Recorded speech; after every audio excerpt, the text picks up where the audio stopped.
آپ دیکھ رہے ہیں اہل تشیع نے ایک سٹینڈ لیا ہے محدث لاہوری محقق اسلام حضرت ڈاکٹر محمد اشرف آصف جلالی صاحب کے خلاف، اور وہاں دھرنے دیے جا رہے ہیں۔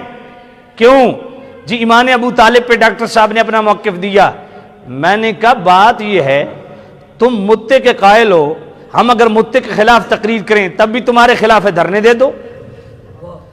ہم سمجھتے ہیں کہ جناب والا افضل البشر بعد الانبیاء صدیق اکبر ہیں، مولا علی نہیں ہیں، جبکہ آپ سارے نبیوں سے سوائے مصطفیٰ کے مولا علی کو افضل سمجھتے ہیں۔ ہم نہیں سمجھتے، اس کو بیان کریں، آپ دھرنے دے دیں۔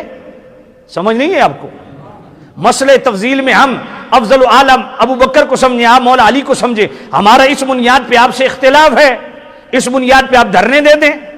خلافت کے حوالے سے آپ جو مرضی بکواس کرتے رہیں، صحابہ پہ تانا زنی کرتے رہیں، صحابہ پہ لان تان کرتے رہیں، اور ہم صرف دلائل کی دنیا میں آپ کو جواب دیں، اور جناب والا آپ میں اتنی بھی برداشت نہیں ہے۔ اب مسئلہ خلافت میں آپ سے ہم اختلاف کریں، آپ دھرنے دے دیں گے؟ یہ انتشار مت پھیلاؤ۔ اگر ہمارے اہل سنت کے کچھ لوگوں نے غیر ذمہ دارانہ رویہ اختیار کیا ایمان ابو طالب پہ، خدا کی قسم 20 سال ہو گئے میں نے اس مسئلے کو بیان نہیں کیا، ڈاکٹر صاحب نے بیان نہیں کیا، قبلہ خادم حسین رضوی صاحب نے بیان نہیں کیا، قبلہ سید غلام رسول قاسمی صاحب نے بیان نہیں کیا۔ نفس سے مسئلہ کوئی سوال پوچھ لے الگ بات ہوتی ہے، لیکن اس پہ اتنے لمبے چوڑے خطابات کسی نے نہیں کیے، امیر اہل سنت نے بیان نہیں کیا۔ یہ جب سے تم نے عدم ایمان کے قائلین پہ لان تان شروع کی، ان کو جہنمی قرار دیا، ان کو دوزخی قرار دیا، اس وقت جناب والا اہل سنت کے ذمہ دار علماء نے سٹینڈ لیا، اور انہی میں بالکل فرنٹ پہ رہ کے بڑے کھلے لفظ کے ساتھ اہل سنت کی تحقیقات کو سامنے رکھتے ہوئے ہمارے اہل سنت کے عظیم محقق شیخ الحدیث قبلہ ڈاکٹر اشرف آصف جلالی صاحب نے سٹینڈ لیا۔ اس پہ تمہیں تکلیف کس بات کی ہے؟ عدم ایمان کے قائل کیا مہر علی شاہ نہیں ہے؟ رکھو ان کے سر پہ قرآن، کیا وہ نہیں ہے؟ داتا علی حجویری سید نہیں ہے؟ کیا کشف المعجوم میں وہ عدم ایمان کے قائل نہیں ہے؟ کیا غوث پاک تفسیر جیلانی سید نہیں ہے؟ وہ عدم ایمان کے قائل نہیں ہے؟ امام ربانی عدم ایمان کے قائل نہیں ہے؟ خود مولا علی ان عمک الشیخ الکافر کس کے لفظ ہیں؟ مولا علی کے لفظ ہیں، وہ عدم ایمان کے قائل ہیں۔ ابو بکر صدیق، حضرت عمر فاروق، حضرت امام اعظم ابو حنیفہ، ان سب کو اگر تم جہنمی بناؤ گے، ان پہ شریعام تم لعنتیں بھیجو گے، تو پھر تمہارا کیا خیال ہے کہ اہل سنت ہاتھ پہ ہاتھ دھرے بیٹھے رہے گی؟ ایمان ابو طالب پہ پہلے بھی تم نے بیان کیا، کوئی اہل سنت کا عالم نہیں بولا، لیکن تمہارا طریقہ واردات انتہائی گھنونا ہے۔ تم نے ہمارے اکابرین کو جہنمی بنانے کی کوشش کی، تم نے ہمارے اکابرین پہ منہ کھول کے لعنتیں تان شروع کر دیا، اور ہمارے ہاں کچھ ہمارے اہل سنت میں کچھ ایسے لوگ جو اس رافضیوں کی روش پہ چل پڑے، انہوں نے بھی نہ انجانے میں یا انجانے میں لعنتیں بھیجنا شروع کر دی، یا لعن تان کیا، غلطی سے کیا یا جان بوجھ کے کیا، یہ ان کی غلطی ہے۔ اس بنیاد پہ آپ اہل سنت کے خلاف احتجاج کریں گے؟ ہم حکومت وقت کو بتا دینا چاہتے ہیں کہ یا تو اہل تشیع کو کہو کہ جرت کرو ڈاکٹر صاحب کے سامنے بیٹھ کے مناظرہ کرو۔ پہلے تو وہ بات بڑی موقف درست ہے ڈاکٹر صاحب کا کہ جناب قرآن مجید کو تو پہلے تسلیم کرو نا، کہ قرآن مجید کو تم مانتے بھی ہو کہ نہیں۔ احتجاج کرنے کا کیا مطلب ہے؟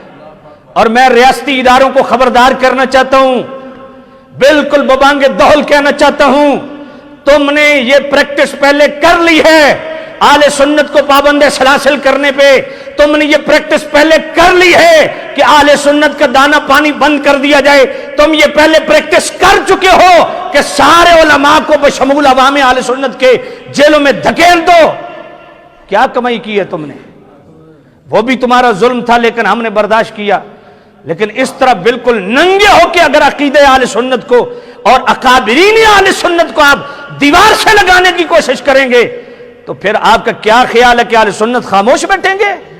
اگر ڈاکٹر صاحب نے اہل سنت کا موقف بیان کیا، ان کے خلاف احتجاج کی، اگر حکومت اجازت دے رہی ہے تو پھر ہم یہ کہنا چاہتے ہیں یہ کہنا چاہتے ہیں کہ باغ فدق پہ جو سوشل میڈیا پہ لان تان کیا گیا صحابہ پہ، اور جناب الیکٹرانک میڈیا پہ بیٹھ کے صحابہ کی عدالت کو داغدار کرنے کی مذموم کوشش کی گئی، سیدنا صدیق اکبر پہ حملہ کیا گیا اور ان کو اہل بیت کا غاصب قرار دیا گیا، ان کو ظالم قرار دیا گیا باغ فدق سے ریلیٹڈ، تو مجھے بتائیے حکومت نے کیا ایکشن لیا ہے، ریاستی اداروں نے کیا ایکشن لیا ہے؟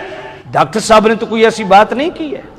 ڈاکٹر صاحب تو موجودہ جو لوگ بالکل بے مہارے اونٹ بنے ہوئے ہیں ان کو لگام دیا کہ اہل سنت کا موقف یہ ہے، تم بھلے اپنا موقف بیان کرو، ہم تو کوئی کافر کی رٹ بھی نہیں لگا رہے، ہم تو اہل سنت کا موقف دے رہے ہیں، اور وہ بھی مجبوری کے تحت اس وقت دے رہے ہیں جب جناب والا عدم ایمان کے قائلین پہ تم لانتیں کر رہے ہو، ان کو کافر بنا رہے ہو۔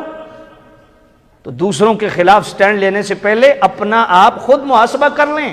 ہم اہل تشیع کو کہتے ہیں آپ قائل ہیں، ٹھیک ہے، آپ اپنے طور پہ قائل رہیں، یا ہمارے اہل سنت میں اگر کوئی امام ابو طالب کا قائل ہے بھلے وہ بیان کرے، اس کا اپنا موقف ہے، لیکن جن کا عقیدہ عدم ایمان پہ ہے آپ ان کو کیسے کافر بنا سکتے ہیں؟ اور اگر کافر بنائیں گے تو پھر ذرا یہ بھی جناب والا آپ دیانتداری کے ساتھ آپ کیلکولیشن کر لیں کہ آپ کے فتوے کی زد میں کتنی ہستیاں آتی ہیں، کتنے سادات آتے ہیں، علماء ربانیین آتے ہیں، غوث پاک آتے ہیں، داتا علی اجویری آتے ہیں، امام ربانی آتے ہیں، اعلیٰ حضرت آتے ہیں، خود مولا علی آتے ہیں، ابو بکر و عمر آتے ہیں، امام اعظم و حنیفہ آتے ہیں، چاروں امام آتے ہیں، امام شافعی بھی آتے ہیں، امام مالک بھی آتے ہیں، امام احمد بن حنبل بھی آتے ہیں۔ اس لیے ایسے رویوں کی بالکل قطعاً بالکل ہم واضح طور پہ کہہ دیتے ہیں، ڈاکٹر صاحب کے ساتھ ہم کھڑے ہیں، بالکل کھڑے، ہم زندہ باد، بس صرف ہم یہ چاہتے ہیں کہ ریاست کو ہم یہ گزارش کرتے ہیں کہ آپ اپنی نگرانی میں ان دونوں کو آمنے سامنے بٹھا دیں اور دلائل کی روشنی میں ان کا مکالمہ کروا دیں۔ کیا آپ اس کی حمایت کرتے ہیں؟ مطالبہ کرتے ہیں حکومت سے کہ قبلہ ڈاکٹر اشرف جلالی صاحب کو ان کے سامنے بٹھایا جائے اور دلائل کی روشنی میں پرامن طریقے سے بات کروائی جائے۔ آپ اس حمایت میں؟ یہی امن کا راستہ ہے، یہی سلامتی کا راستہ ہے۔ دیکھیں اہل تشیع کا قرآن مجید کے متعلق کیا عقیدہ ہے۔ آپ کو یہاں کتنا عرصہ ہو گیا جمعہ پڑھتے ہوئے؟ 16-17 سال تو ہو گئے۔ میں نے آج تک بیان نہیں کیا صحابہ کے متعلق جناب اہل تشیع کیا عقیدہ ہے، ساری دنیا جانتی ہے، ہم نے اس پہ کبھی لٹھ نہیں اٹھائی، ہم نے نہیں کہا کہ جناب اہل تشیع صرف 3 صحابہ کے علاوہ کسی کو مسلمان نہیں مانتے ان کی کتابوں میں، اور جناب روڈ بند کر دو، کبھی کہا ہے؟ بولیے۔ اب سیدنا صدیق اکبر جیسی ہستی پہ حملہ ہوا تو ہم نے کہا ہے اور جناب مری روڈ بند کر دیں؟ یہ صدیق اکبر پہ جناب والا ہم نے صرف دلائل کی روشنی میں اپنے ممبر پہ اپنی وضاحت دی ہے۔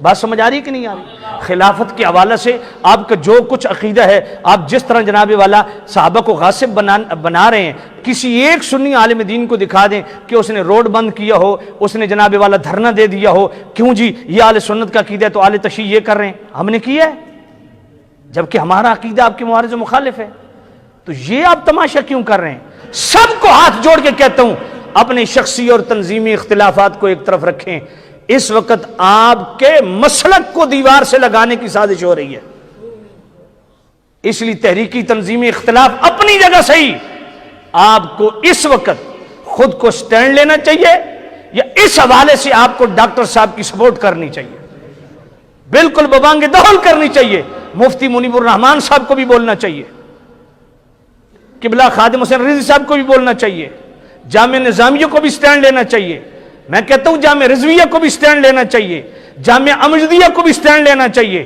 جتنے ہمارے جتنی خانقاہیں ہیں، میں تو عیدگاہ والوں کو بھی کہتا ہوں آپ بھی سٹینڈ لیں، آپ اہل سنت ہیں، آپ سٹینڈ لیں، گورڈا شریف والوں کو کہتا ہوں آپ سٹینڈ لیں، سیار شریف والوں کو کہتا ہوں آپ سٹینڈ لیں، توسا شریف والوں کو کہتا ہوں آپ سارے سنی ہیں نا، تو آپ کم از کم اپنی ذمہ داری کا ثبوت دیتے ہوئے میدان عمل میں نکلیں، انہیں کہیں ہمارے باہمی کوئی اختلافات تنظیمی تحریکی یہ شخصی ہو سکتے ہیں مسلک اہل سنت پہ ہمارا اختلاف نہیں، اس لیے ہم تمام مشائخ علماء اہل سنت مدارس اہل سنت ہم ڈاکٹر صاحب کی سپورٹ میں کھڑے ہیں،